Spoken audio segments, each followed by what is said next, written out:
Section 1.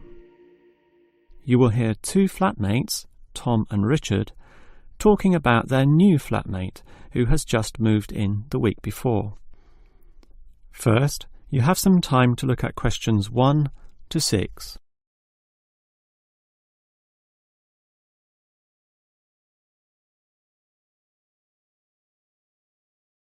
You will see that there is an example that has been done for you. On this occasion only, the conversation relating to this will be played first. Hi, Richard. I'm glad I caught you here. Can I just talk to you about something? Our new flatmate, Anders, is not quite what I had hoped. I was wondering if you shared my concerns about some of his behaviour. The new tenant's name is Anders, so Anders has been written in the space. Now we shall begin. You should answer the questions as you listen, because you will not hear the recording a second time. Now listen carefully and answer questions 1 to 6. Hi, Richard. I'm glad I caught you here. Can I just talk to you about something? Our new flatmate, Anders, is not quite what I had hoped. I was wondering if you shared my concerns about some of his behaviour. Yes, Tom, I know what you mean, but we can't be entirely negative. He has good points. I mean, at least he's quiet. He doesn't play loud music all night or bother others or turn his TV up, disturbing everyone. Sure, he's quiet, but remember our last flatmate? He'd say hi to you and smile and treat everyone politely. In comparison, this new guy is very impolite. He just grunts in reply and sometimes ignores me altogether. I guess that's just his way. You know, just his character. I don't think he realises he's being impolite, and it shouldn't matter to us too much.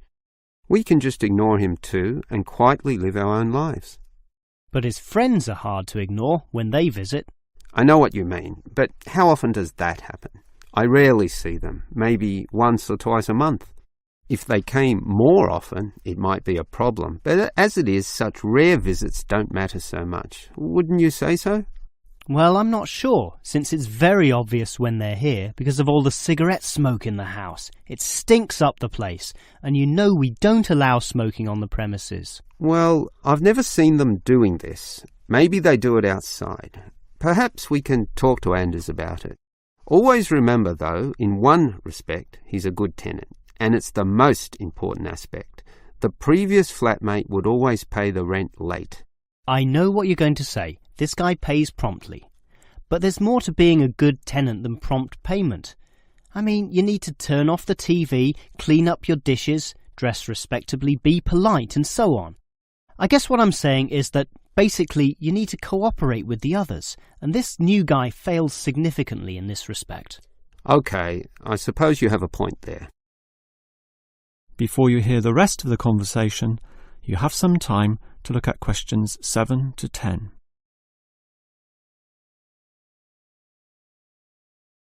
Now listen and answer questions 7 to 10. I tell you what, Tom, why don't we talk to our new flatmate, Anders, about these issues? If we throw him out, we'll have to go to all the trouble of finding another flatmate who might not necessarily be much better.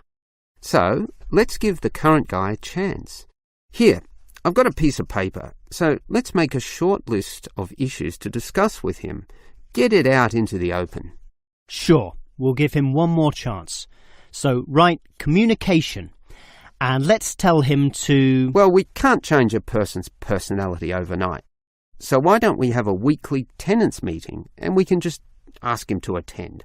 That way we can get to know him better. I'll write attend meeting, and we can take it from there.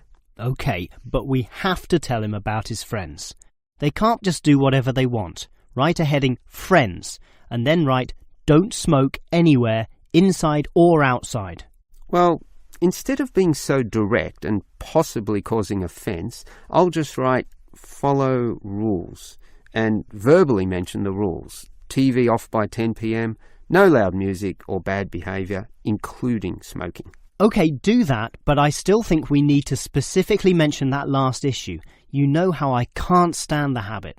So I'd like this to be another and separate point. Cigarettes. Strictly forbidden.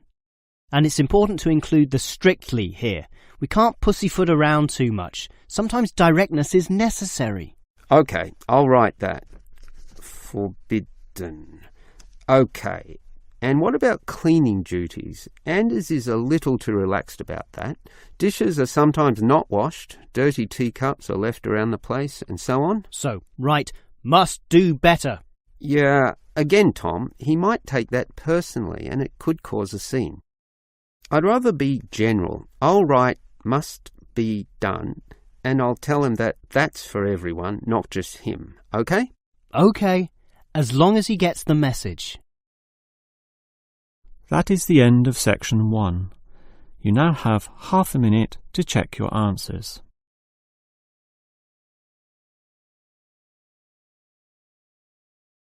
Now turn to section 2. Section 2. You will hear a first aid officer talking to a group of factory workers about emergency first aid. First, you have some time to look at questions 11 to 17.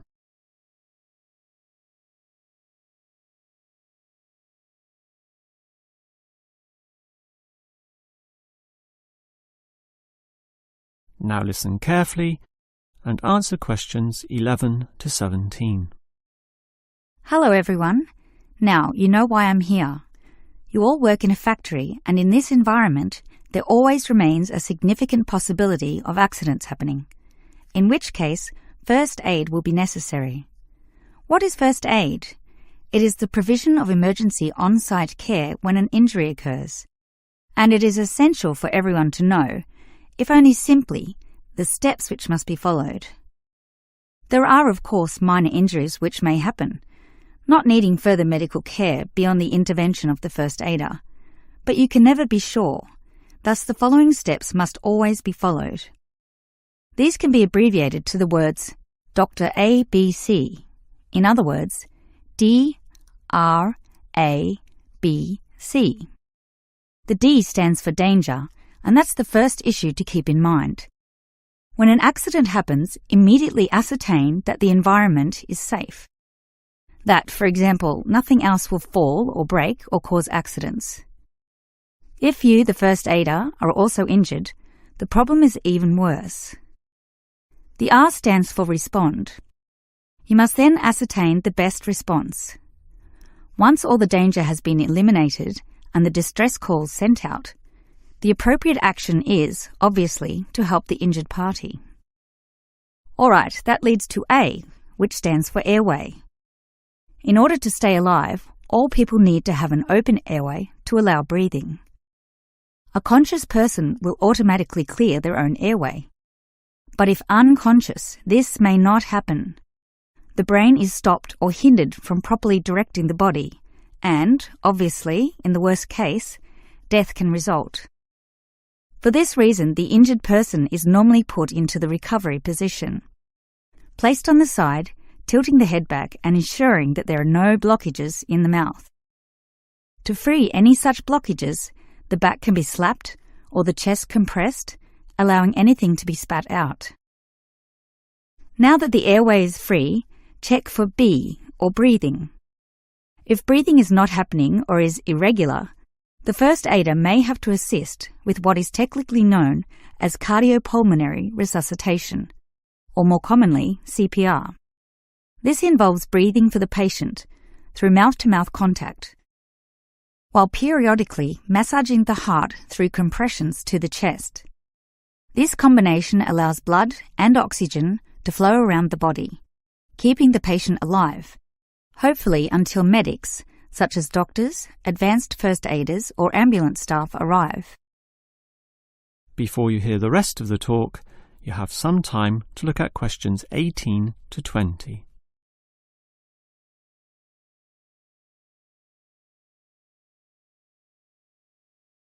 Now listen and answer questions 18 to 20. Now, it's certainly good to have knowledge of emergency first aid, but, obviously, the best situation is simply not to have accidents occur in the first place. For that, you need to be aware of safety issues, but just saying "be aware" does not usually achieve much. It is more important to have an appointed person whose job is to ensure awareness and work safety. Safety inspections would obviously be part of their job, whereby they can make sure, for example, that the first aid boxes are fully equipped. Another idea is to put posters on the walls, but, interestingly, research has proven that these tend to be ignored, becoming just part of the wallpaper, seen but not put into practice. It is much better if everyone is just instilled to not be reckless, that is, to not rush into situations without thinking about the possibility of accidents. And instilling this mindset is part of the job of the safety officer. Some other suggestions are ongoing first aid training and no accident reward or star systems. These have had some success, but nothing beats a regular meeting, say once a month, in which the subject of safety is brought to the attention of everyone, and any outstanding issues related to this are thoroughly discussed. That is the end of section 2. You now have half a minute to check your answers.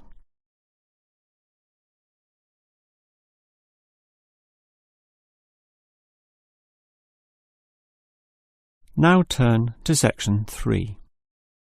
Section 3.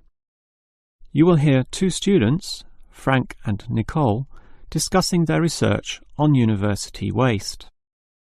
First, you have some time to look at questions 21 to 25.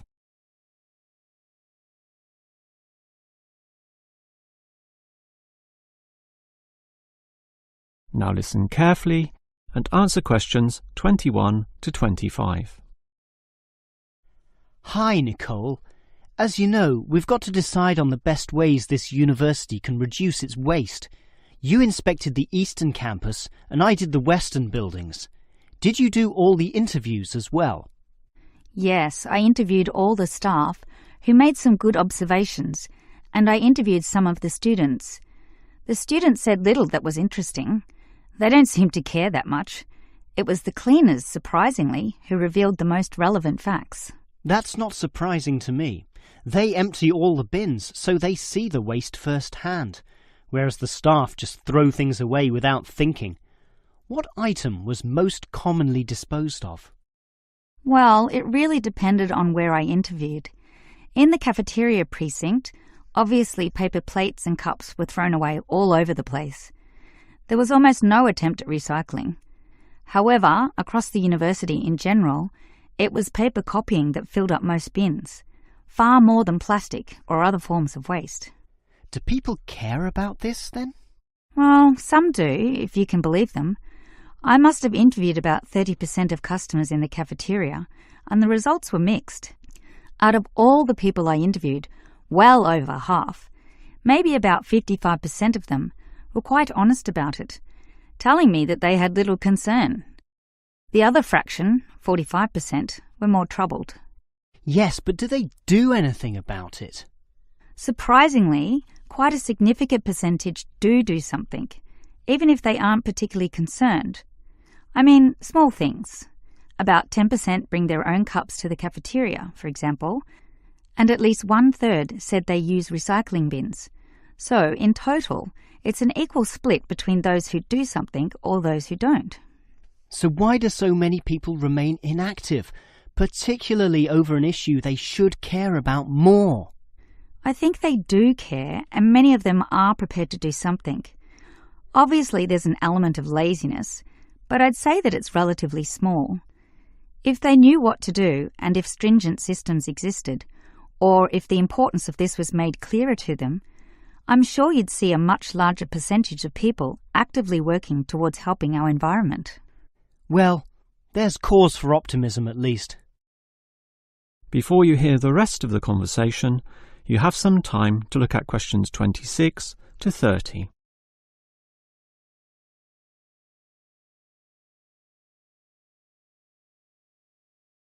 Now listen and answer questions 26 to 30.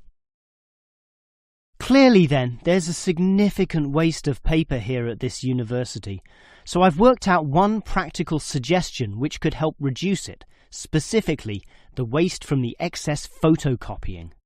Let me hear it then. Obviously, for a start, we've got to ensure that people, including the staff, without exception, copy both sides of a page. We can't tolerate single-sided copying. It's just far too wasteful. Absolutely. Just more trees being chopped down. But as people are doing copying, there may be adjustments and practice copying, producing single-sided copies or blank pages not wanted and not intended for use. These need to be deposited into a tray for intended recycling. You know, for recopying onto the blank side of the page. But people don't usually do that. I'm afraid it's just human nature. No matter how unimportant the copying is, they prefer to use fresh paper. Yeah, I agree with you, which is why you need to display these papers right in front of everyone with a clear sign, "Please reuse," to make it easy for them to do so. They still won't do it. I know. That's why you take some of these papers and regularly stack them inside the copier in a special tray once a day, say in the morning. Well, that's getting better, making it easier for them to use the paper. But still, I'm afraid many won't. That's why you allow everyone to select this tray when copying.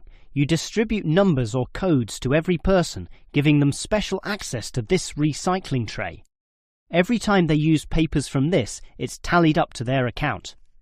I know I'm sounding a bit negative, or even cynical here, but why should they bother using that tray? Because the person who does the most copying from this recycling tray gets, say, a cinema pass or lottery ticket or some other sort of reward.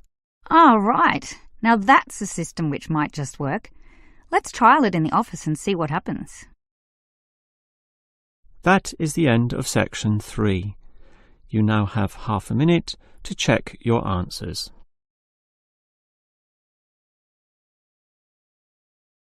Now turn to section 4. Section 4. You will hear a lecturer discussing techniques for removing carbon dioxide from the atmosphere. First, you have some time to look at questions 31 to 33.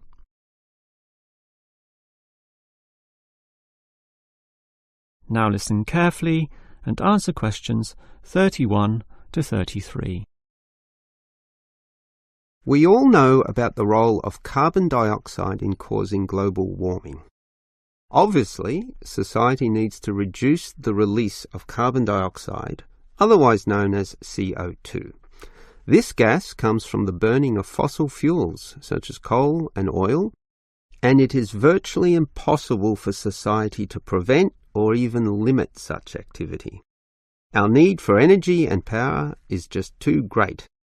Instead, a more practical idea is to collect the carbon dioxide from the burning process, for example, directly from the chimneys of power stations, and somehow prevent this gas from being released into the environment.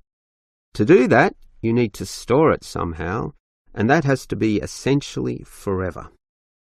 It is perhaps for this reason that many believe that, rather than storing the carbon dioxide as a gas, it is better to react it with metal oxides, such as magnesium or calcium, which results in the formation of a hard carbonate material. The gas is, in effect, turned into a stable and unreactive solid, which can simply be dumped anywhere. This process actually occurs naturally, although very, very slowly, and is one cause of the surface limestone in the world. But this slow reaction speed is the problem. Even when enhancing this process through high temperature and pressure, or pre-treatment of the mineral, it is still far too slow to be economical. One other technique which has been suggested is to pump the gas to the bottom of the ocean, where it would react with compounds in the seawater, forming carbonic acid. However, this alternative has now been ruled out. The CO2 may be removed from the atmosphere, but the high oceanic acidity which would result raises its own set of problems, mostly with all the delicate life and the intricate food chains in the seawater, some on which we ourselves depend, and that's something which no one wants to experiment with. Before you hear the rest of the lecture, you have some time to look at questions 34 to 40.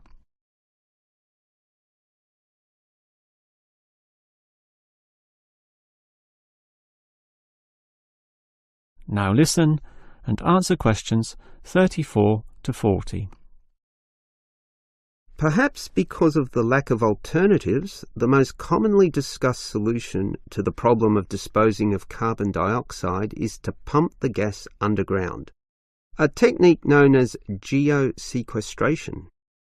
In this system, the CO2, for example, could be pumped into underground pockets within depleted oil wells or disused coal tunnels. This carries, however, three serious disadvantages, namely the risk of leaks, the considerable costs involved, and finally the unproven effectiveness. Let us look at those three disadvantages in detail. Firstly, there is the risk of leaks. Although the gas would be deep and sealed over by masses of rock and earth, the huge pressures in these spaces would turn the gas into a liquid state, capable of moving through rock fissures or faults. This could allow the gas to eventually be released to the surface. Since CO2 is heavier than air, and thus pushes oxygen aside, such leaks could result in the suffocation of thousands or tens of thousands of people, certainly not a consequence to be taken lightly. Natural CO2 leakage from volcanic buildup has already witnessed such deadly events. The other problem of geosequestration is the cost. The time and effort spent on materials and construction, primarily the pipework through which the gas would travel, does not come cheaply. So, if this system were to be implemented in, say, coal-fired power plants, the extra cost would have to be paid by the electricity user, whose bills would almost double as a consequence. Few people are prepared to pay this much simply to make a small dent on the effects of global warming. And this leads to the final problem. The most basic question is whether geosequestration actually reduces global warming. The problem here is that the energy needed to create and drive the sequestration process would require approximately a quarter of a coal-fired electricity plant's output. In other words, the plant would have to burn 1/4 more of its coal just to account for the sequestration of the carbon dioxide. And with coal producing other noxious pollutants, such as sulfur, ash, and heavy metals, the environment is hardly benefited at all. Nevertheless, there are many active experimental efforts underway, primarily in oil production sites. These are small, but intensively monitored and analysed. All we can say now is that the jury is still out on whether underground carbon storage will one day be feasible. That is the end of section 4. You now have half a minute to check your answers.